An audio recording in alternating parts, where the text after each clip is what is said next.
this segment is all about asking any questions. I try to cover within the many various episodes on this channel different topics like analytics, marketing, customer relations, retention, running a business, anything that's related to creating an online business.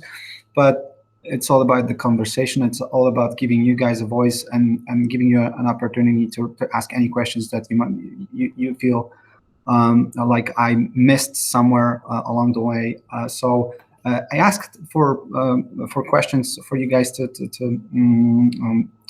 suggest yesterday on my Facebook. So I'll start with those, then I'll move quickly towards the ones posted on YouTube. It's just me. There's no moderator, so I guess I won't be able to see all the messages that you guys send, but I really appreciate you guys being here. I can see some friendly faces. Hope. Yeah, asking Polish is allowed, definitely, although I'll be speaking English because the channel is supposed to be in English. So starting with the I guess easy ones. The first question was from Łukasz Więcław.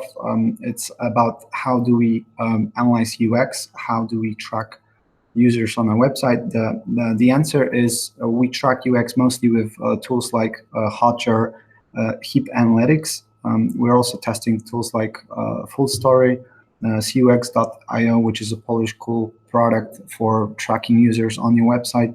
I guess for the UX purposes, you have two approaches that you have to take into consideration. One would be to analyze the funnel. So there are statistics on how many people do you lose on a specific step within your website.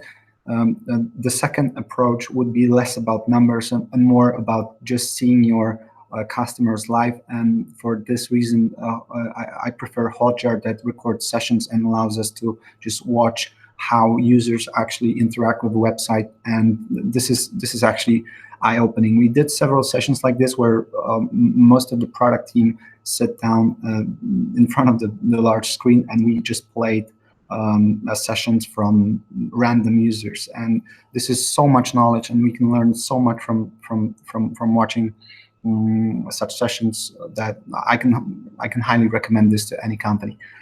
There was actually a second part of the question, which was the biggest UX shift that boosts our sales. That would be the change in registration form. I created a dedicated episode for this. You can find it on my channel with a startup tips segment. I talk in depth on how changing the registration form, which is not really product related thing, led to having 4 times more users and therefore 4 times more sales. We did that 2 or 3 years ago. So, but it was a huge boost for the company itself. Okay, the second question. When did I felt like I can't handle everything within the company myself? Was there a fear in delegating tasks? And the answer is yes. There was a lot of fear with delegating tasks.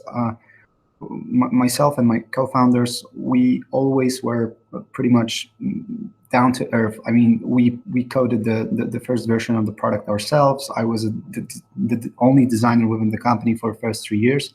So all the design, all the HTML, CSS, whatever was by myself. All the business cards, all the videos, everything was, or most of the videos were created by myself. So so I guess it was super difficult to stand down and just move away a little bit from the let's say work in the trenches and start delegating the stuff.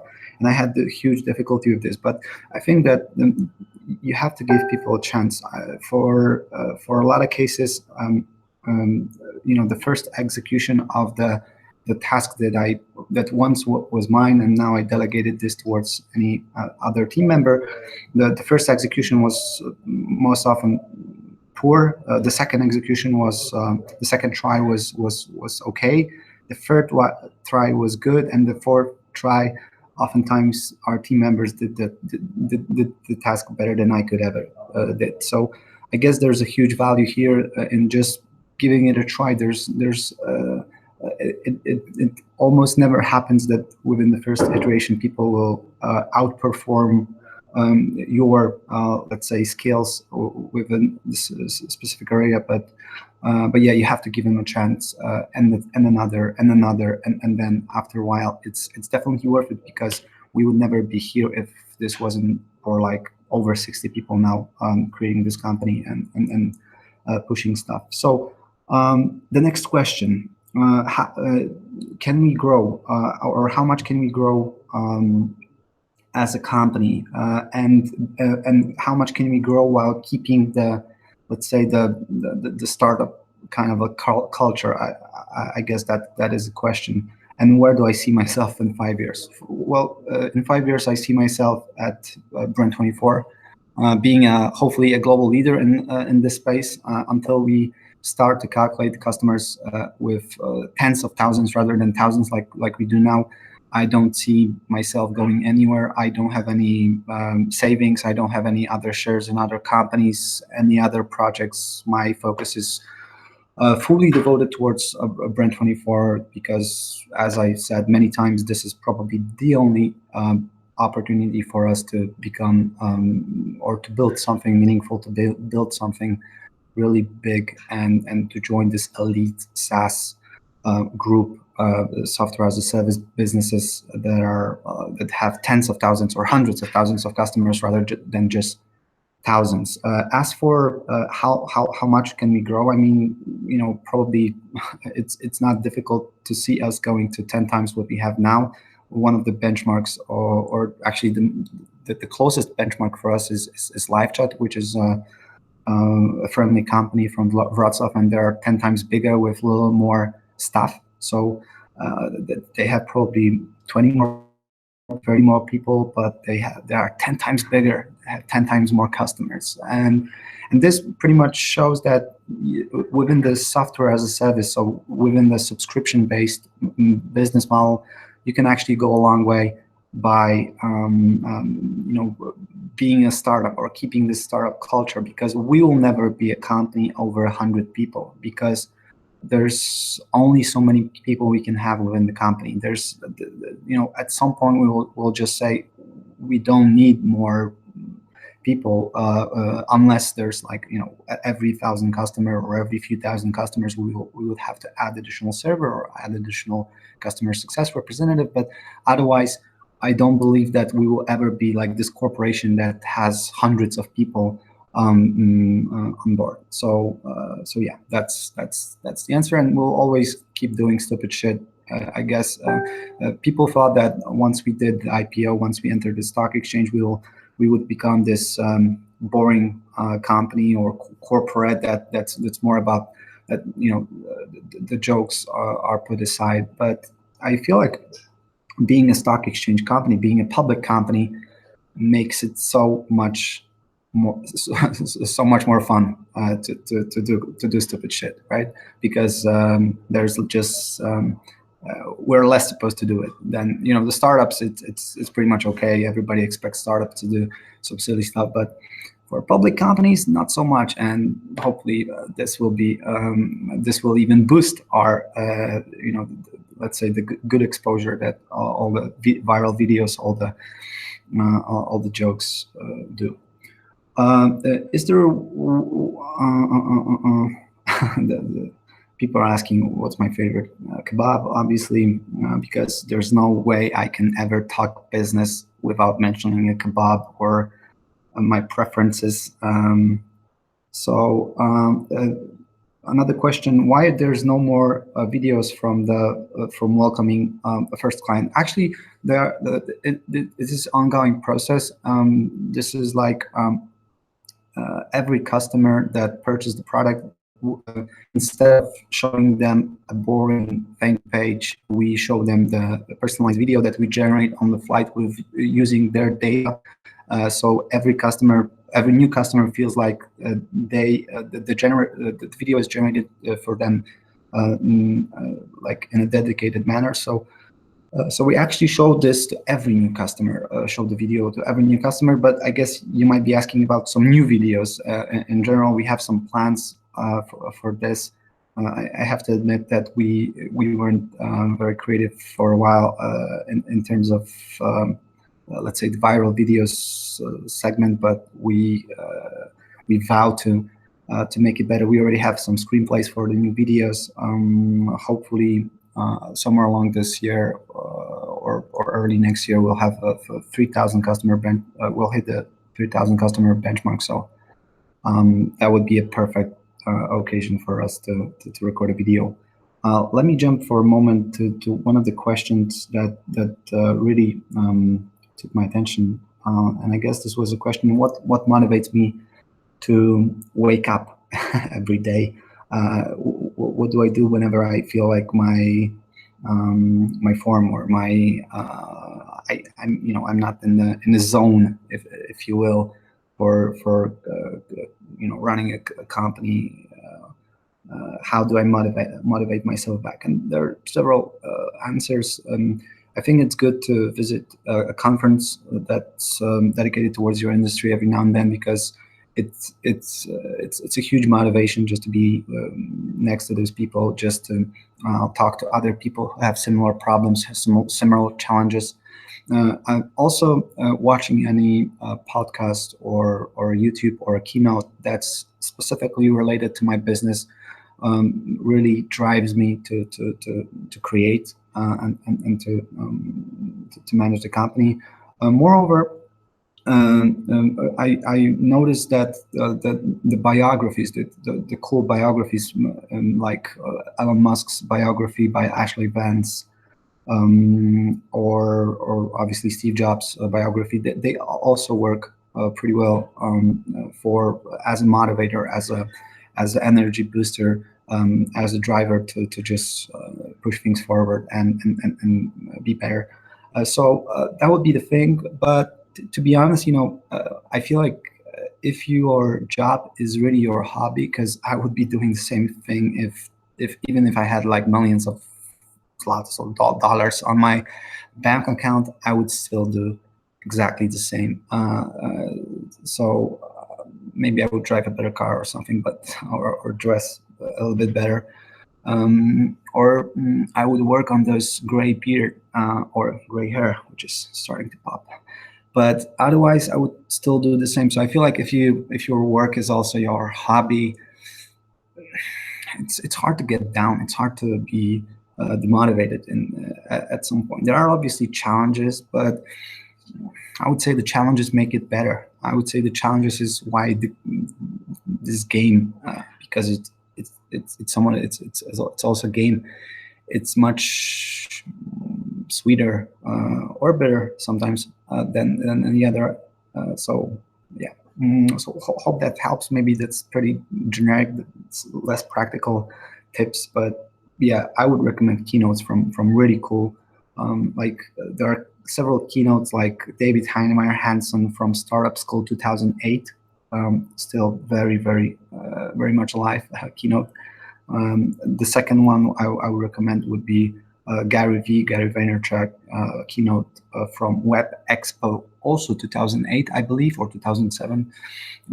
Probably the most popular one on YouTube. And those two are my go-to presentations. For first, probably my 50 keynotes, I watched those presentations before every keynote just to pump myself, just to feel the energy. These days, I also watch some stand-ups before my keynote, before like this live stream. Probably not a great joker, if you will. My jokes are mostly puns, but otherwise, I do watch them just to make myself feel comfortable with, let's say, public pressure or something. So yeah, hope that helps. Next question from Tomek Gruniewicz about the churn. I guess the first part of the question is about churn. When do we decide that it's unsavable client? I don't think we ever decide or we ever think that it's unsavable unless there's some like major fuck up that like customer is super unhappy with us, then we would probably not try to sell them or to try to reconnect with them anymore. If we do, we would only reconnect to apologize again or ask if we can help in any way, not to sell the product. Otherwise, I feel like we've just implemented a new system that would allow us to send something we call reactivation campaigns. So this is actually, our product is essentially a monitoring tool. So whenever whoever talks about a specific company or a product anywhere on the web, we collect the information. So when customers leave us, they stop monitoring or they move to some other tool, but mostly they just stop monitoring because they had to monitor for a while. They had to monitor some campaign. They had to monitor during the crisis. But after all, most of them are super happy about the product, but they just, we'll come back once we need the product again. So we typically, so we found out that it's really cool to reactivate the product, but to do the reactivation before we reach out to customer and to personalize the message with the data that we collected along the way when they were missing our product. So when they were away, and we would collect some mentions, and then we would bring them to their attention and be like, "Hey guys, since you left us, here's a message. Here's a mention that popped up, and maybe it would be cool for you to reactivate. It's free. If you like it, we can reactivate your product for a week or for 2 weeks or something like that." So this hopefully will boost the conversion in terms of bringing back the customers. However, I don't feel like, we often reach towards customers who left us in 2015 or 16 or 17. So obviously, the longer it takes, it's more difficult to bring back the customer from 2015. But I would say we never decide that it's unsavable. And unless you're also asking about the dunning process, which is like getting payments from the credit card, I think that we have seven tries for charging a credit card until we just stop. But we might also do this infinitely, because some of the SaaS recommended that dunning process should be infinite. Not sure if this is what we're asking, but hopefully that would be also some valuable knowledge. And then the biggest conversion, also another part of the question from Tomek, the biggest improvement in terms of conversion.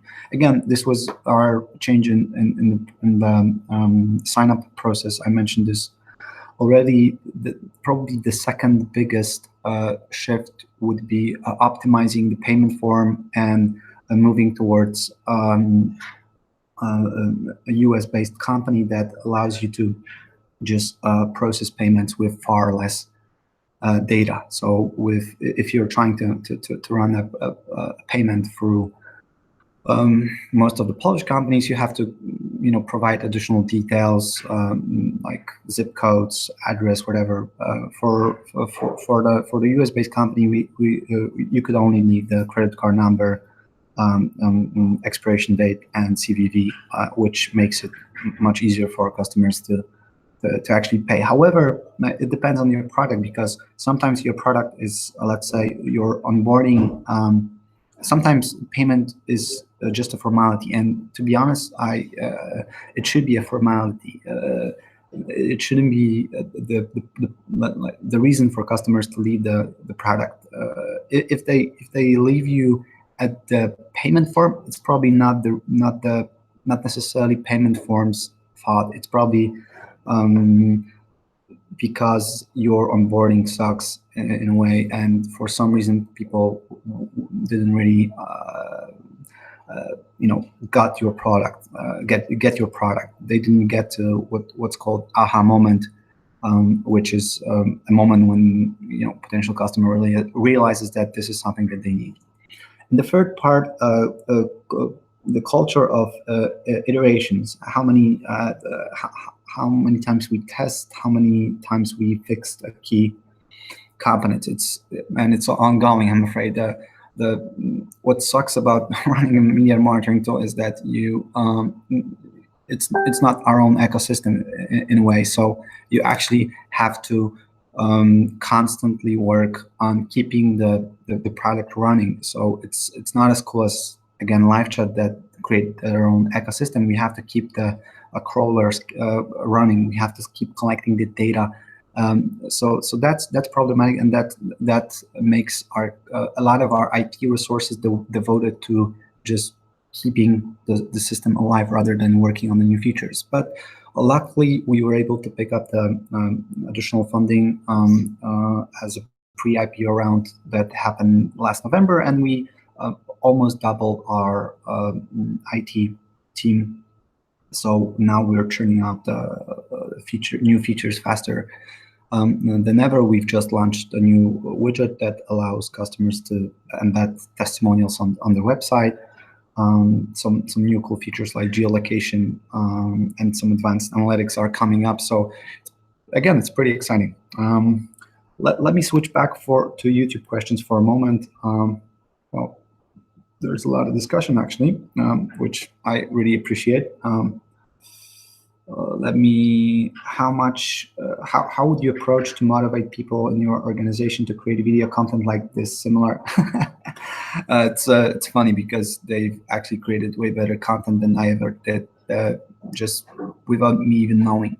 So if you Google social recap, or if you go to our Brand24 channel or our Facebook, and you check something called social recap, this is actually an episodes that talk about major news or major events within the marketing space every week.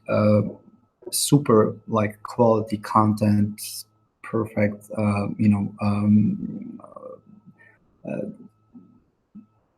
Yeah, missing moments like this where I don't know what to say, and missing like those. And so perfect, very like few minutes every week with top information. So I'm supposed to smile, right? So yeah, it's I really don't need to motivate, because the people that create Brand24, again, I feel like a lot of time I get a praise for their work, and I'm probably the person that's most associated with Brand24, but it's actually their hard work that helps me as well, because a lot of times, probably undeservingly, I take the credit. Hope they don't hear this, or they're not watching that, because I'm here in the office, so they're actually here, right? So it's pretty difficult to talk about this shit. It's pretty difficult to talk about them. So yeah. Alrighty, the next question. Please don't ask me about other entrepreneurs. Thanks. Please don't ask me about other entrepreneurs, because I would prefer not to shit talk anyone else. If this is what you wanted. How do you mobilize your team to hard work? Again, I don't. I think we just hire people that have similar values and similar work approach to ours, I would say. But maybe also I can mention the structure in our marketing division, which is, I guess, interesting. I never met any other company that have a similar structure. And the structure is that there's the part of the salary is or there are bonuses based on sales, which is not really sure that this is a common practice within the marketing division. It's obviously a very popular practice within the sales division, but for marketing, it's not. But we actually based our bonuses on sales. So every sale that can be tracked to your work as a marketing manager or marketing team member is additional $50 towards your salary. And it's really cool because one, people are earning way more than they did before introducing this bonuses. And I guess moreover, the major upside here is that a lot of our team members became really good analysts. So they're kind of like independent marketing directors within their divisions, and they track all the traffic that they manage, and they they look for places within their funnels to optimize. Well, every 2 weeks we meet for marketing status that is devoted towards stats, where we look upon statistics for every person, and we try to learn from one another and try to learn from past spikes and downs within the traffic. So if we see that for Kuba or for Gloria, there's a spike in conversion in January, we are trying to research why did it happen and how can we replicate this in the future. So yeah, that's one of the ways to motivate. Maybe I can also mention one of the newest projects within the company, which is called Creative Fridays. I want to dedicate the full episode towards this because I feel like this is a cool idea. Not my idea, but something I stole from Google, which has this 20 or used to have this 20% rule. So we decided that for now, every month we will devote one Friday towards let's say things that are unrelated to your everyday's work. So you can do anything. You can sit down and read a book. You can record the video that you always wanted to record. You can learn some new tools. You can read some blogs. You can do whatever that's even loosely related to your work. It's the only rule is you don't do the things that you do on the daily basis, and it works pretty well, I guess. People get really creative within this let's say project. So hopefully we'll expand this, and it will not be only one Friday a month, but it will be more and more, because to be honest, going back to the question about the startup culture, I guess that there's a point where companies lose this, and just looking at myself, there's actually a lot of days where I barely do anything creative because I wake up at 8. I drive my daughter to the kindergarten for 9. Then I'm like 9:15. I'm at work. I open a laptop. I start replying to emails and Facebook messages and LinkedIn messages and Twitter messages, and starting to browse through notifications from Brand24 itself. So all the mentions that we get, and sometimes I don't do anything else, which is, I think it's bad, because it stops you from just thinking how to do more, how to push the company further. You start to just go forward, but mostly because of your inertia, mostly because you start to be this inert project that it's going forward because of the dynamics, rather than because you drove it forward and it's going faster and faster. So I would love to have this. So pretty much I did that also for myself, those Creative Fridays, just to be able to exclude myself from the email and just focus on the creative thing, because it's quality rather than the quantity. This is actually one of the things that I was inspired by Rafał Agnieszczak, that I remember we visited Stockholm for one of the UFC fights some time ago, and we were flying back to Poland on Monday, and Monday morning, pretty much everybody was driving to their work, and Rafał was driving to his home, because he said he's not working on Mondays anymore.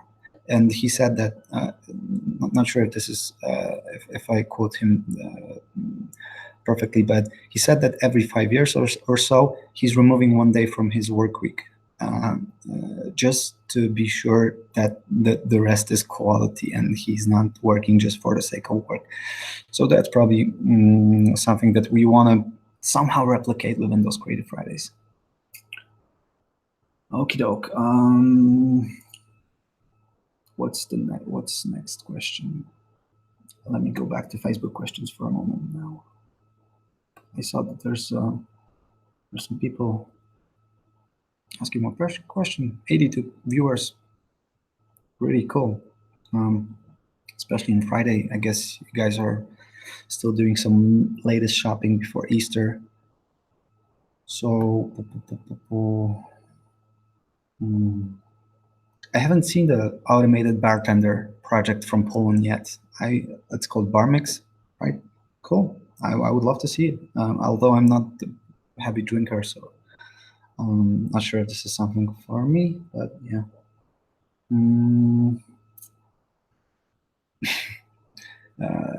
Do I have a? Do I know that, or do I realize that I'm an authority? Would it be authority or like an expert for other people in terms of business in life? I would imagine that maybe for life, because I feel like I'm a fair person, but for business you should look for idols elsewhere. Like there are way bigger companies, even in Poland,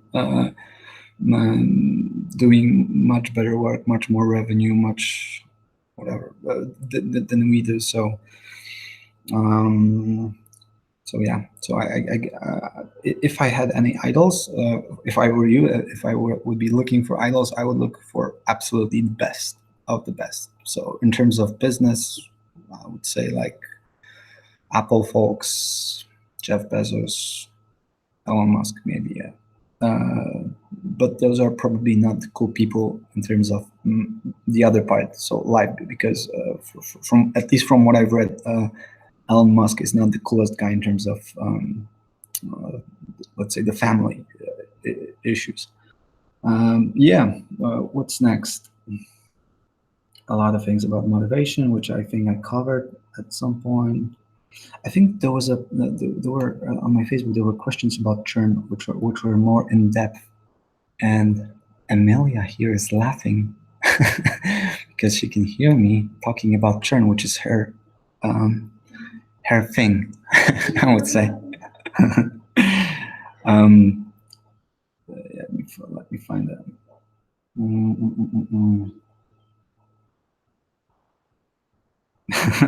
She's still laughing.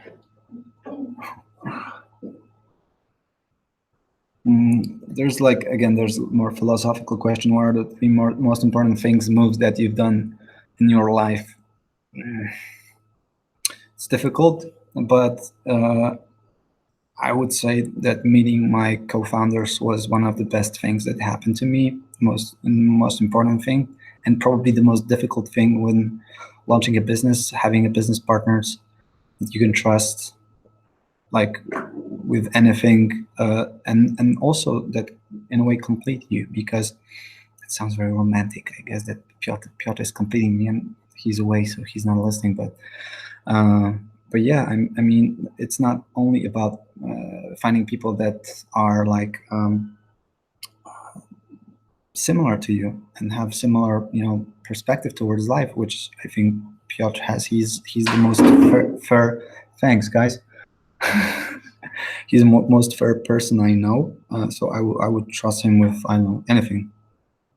My wife, even. But otherwise. But he also completes me in a way. So whenever I'm a kind of person that's like super, I easily motivate myself towards anything. So I'm like, yeah, let's do it. Come on, guys, let's hire this new people, or let's start this new project, and let's buy this, or let's invest into this, because I easily get excited. But and oftentimes he's like, yeah, maybe keep it down, Mike. Maybe let's calculate if we have money for this. Maybe we can hire the person in 3 months once we have the money. Maybe it's not the best time. And And you need a person like this, because if it weren't for Piotr, this company, I would bring down this company a long time ago. Maybe now not, because I've learned a lot, but there were points where I would make ridiculously bad decisions if it wasn't for Piotr or any other other shareholders, for that matter, because other shareholders contributed towards making good calls as well. So finding the co-founder would be one of the best things, the most important things that happened to me, or helped me to be where I am, I guess. There was a building a team. How do you recruit? And do I participate? Not in every division. I participate mostly in marketing team recruitment. I also participate in, like, let's say, top management recruitment. So we just hired a really cool CFO. I was a part of this process.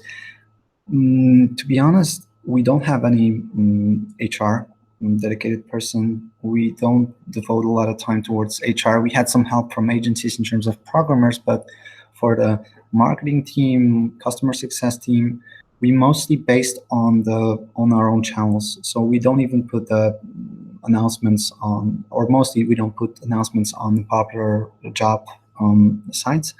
We mostly put it on our channels because we want to recruit from people who follow us anyway, who feel something about the company, who sympathize with the company, and it's not only work for them. I would say so. That's and for me, again, I mostly joined the recruitment for marketing team. And as for what decides in me choosing a particular person or not, I was actually thinking about this lately, and I think that I'm not choosing the best person from the. Sometimes I do. Sometimes I choose the best person from the whole, let's say, batch of recruits. But sometimes I choose the person that I know is going to be the best a year from now. So sometimes I had people who were not the best at the moment, but I know that they were so passionate about working here, about being the part of this company, that I knew that they had this drive to learn stuff and be better. And those were the people that actually proved me right. That oftentimes. A year from now, they were an expert, and they were way better than the best candidate from the recruitment that maybe didn't have this drive, didn't have this passion about the company itself. So that would be it. How does my day work? I mentioned how the day starts and how much it takes to get to work, but I typically finish work at 5, I guess, 5:30, maybe a little earlier, sometimes maybe a little later sometimes, but more or less the same. Then I go back to home to play a little with kids, maybe help with something in home, although I'm pretty shit at helping at home, I would imagine, because I prefer to just get some help for this, to paint walls or something. But otherwise, after kids go to sleep, I probably go back to do some more stuff, company related, sometimes hobby related, like photography or video editing. But yeah, otherwise this is it. And work-life balance, again, if your job is your hobby, you will never work a day in your life. It's like a quote somewhere there. Let me jump back to YouTube. Okay. How could you use my tool for developing your business? I would prefer not to talk about Brand24 because it sounds cheesy. It will look like I did this mostly to somehow push my agenda, and I really mean this when I say that the major idea behind this channel in general is to give value, rather to be another promotional channel for Brand24 to push, to sell you marketing, which it's a pretty good tool. But again, I would prefer not to talk too much about or not to pitch my product, because I'm talking about my company all the time. Can you name a few spectacular PR marketing campaigns for external brands where Brand24 was the cool tool of the campaign by Christian Cieślak? Again, maybe briefly, probably the most well-known are the Pizza Patrol. So when we were picking up people that mentioned that they're hungry or they have a taste for pizza, and we actually delivered pizza to their homes.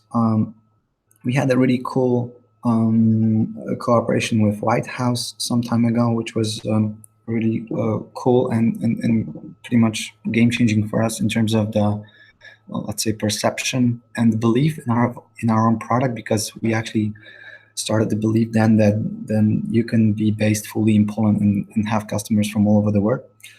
The campaign that was promoting actually pre-university, so it was promoting a college as a, for us, everybody pretty much goes to college in Poland, or which is like a secondary school or something, but in US not so much. So I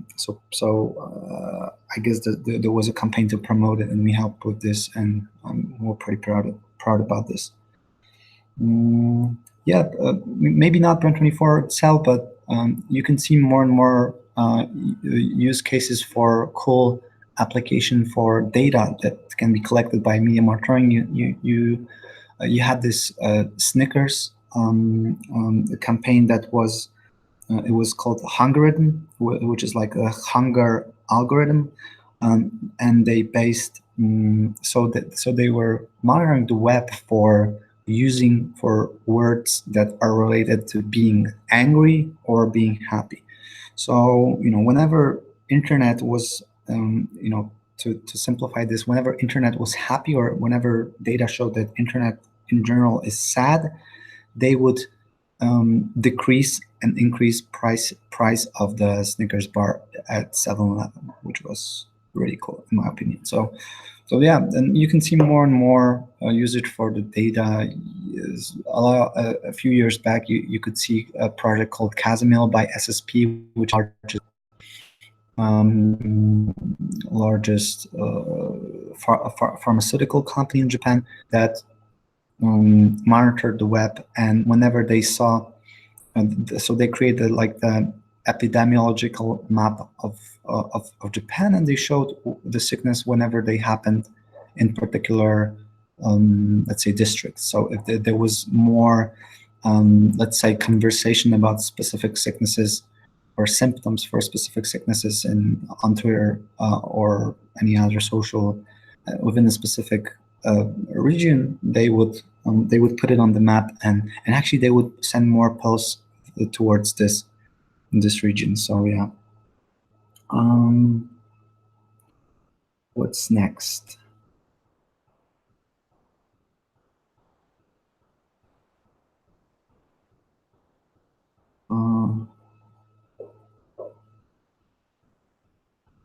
Okay, so there's a question about pivoting the company. What would be the first step to drastically change your product because something is not working? I guess the biggest change that you have to make would be the change in your let's say iteration structure. So I know several products that were pretty good in terms of the initial idea, but not really in terms of the execution. And the major problem was that they were pretty reluctant to show the product to actual customer, and it took them weeks or even months to show the first initial version of the product to customer. And I feel like you should show something to customer as soon as possible, like MVP, like super beta version. It might be only the presentation when product is not actually working. It might be even a mock-up within InVision or UXP, and you can create a clickable mock-ups for your customers. So it should be super easy to show how the product is supposed to work. So whenever you are at the point where you need to pivot, where you need to drastically change your service or product, I feel like you have to also consider that something was wrong along the way. Maybe you didn't.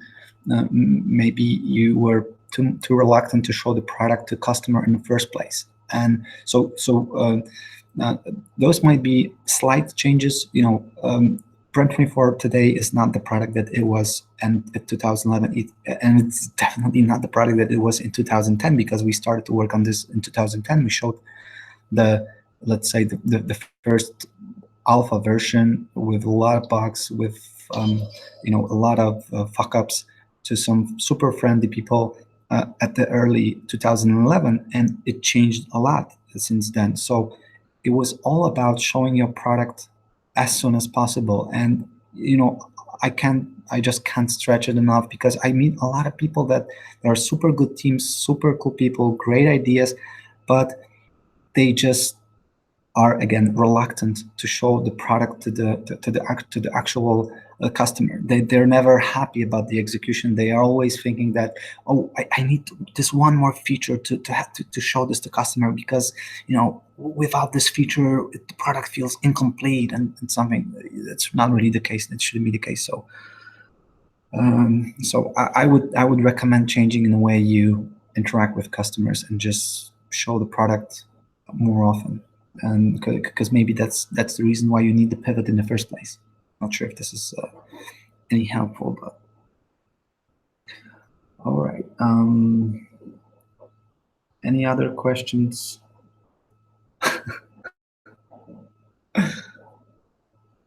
Okay, guys are talking about the Jesus and the Trump on the chat, so I think that might be the best time to finish. Let me just quickly go through questions that people on Facebook suggested.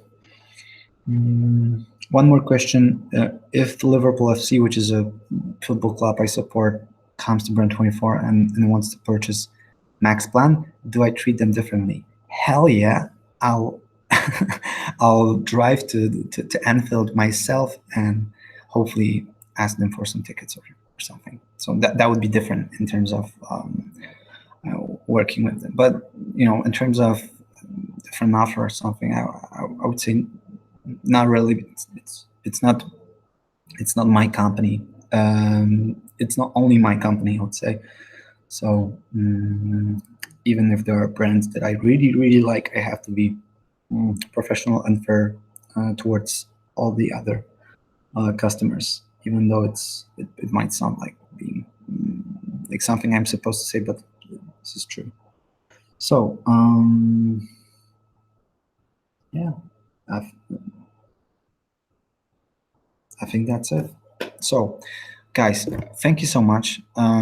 If you like what I'm trying to do here, please subscribe and give the thumbs up to the video. Let me know if you even like this formula, because I feel like this is less practical or less down to earth than my episodes where I try to when I cut the videos and I try to condense the knowledge. This form is bound to have a lot of which probably sucks for viewers, which I apologize for. But otherwise, I really hope that you guys we can interact more, and I can really create content that you guys want, and answer the questions that you want to be answered. So by the way, if you have any more questions, if you have questions that you didn't feel very comfortable about sharing online, I'm always helping people via Facebook, email, whatever. Just shoot me an email or send me a message on Facebook. I'll be glad to help in any way I can. Okay. Thank you so much, guys, and have a wonderful Easter. Take care.